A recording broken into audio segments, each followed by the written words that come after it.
সুলাইমান আলাইহিস সালাম তার দলবল নিয়ে আসতেছে, তাদের অজান্তেই তাদের পায়ের আঘাতে আমরা কিন্তু পিষ্ট হয়ে যেতে পারি, তাড়াতাড়ি সুলাইমান আলাইহিস সালামের দলবল আসার আগেই তোমরা তাড়াতাড়ি ভিতরে চলে যাও।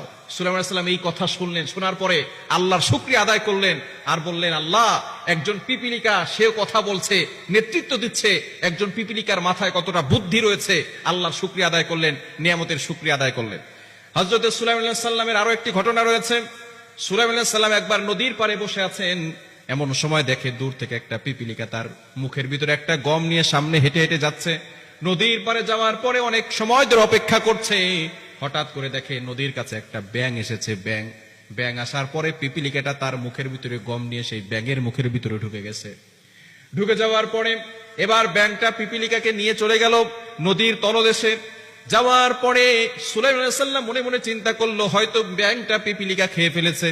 কিন্তু কিছুক্ষণ পরে দেখে সেই ব্যাঙটা আবার উঠে এসেছে। উঠে আসার পরে এবার দেখে সেই ব্যাঙটা তার মুখ থেকে পিপিলিকাকে বের করে দিয়েছে, তার মুখে আর গম নাই। সাথে সাথে সুলাইমান আলাইহিস সালাম অবাক হয়ে গেল, দেখলাম তার মুখে গম আছে। আবার ব্যাঙের পেটের ভিতরে ঢুকে গেছে, মুখের ভিতরে ঢুকলো। আবার দেখলাম ব্যাঙ কিছুক্ষণ পরে আবার সেই পিপিলিকাকে নামিয়ে দিল। এর কাহিনী কি? সরাসরি সুলাইমান আলাইহিস সালাম সেই পিপিলিকাকে জিজ্ঞেস করলো, পিঁপড়া, তুমি দেখলাম একটা গম নিয়ে গেলে, আমি মনে করেছি তোমাকে ব্যাঙ খেয়ে ফেলেছে, কিন্তু তোমাকে তো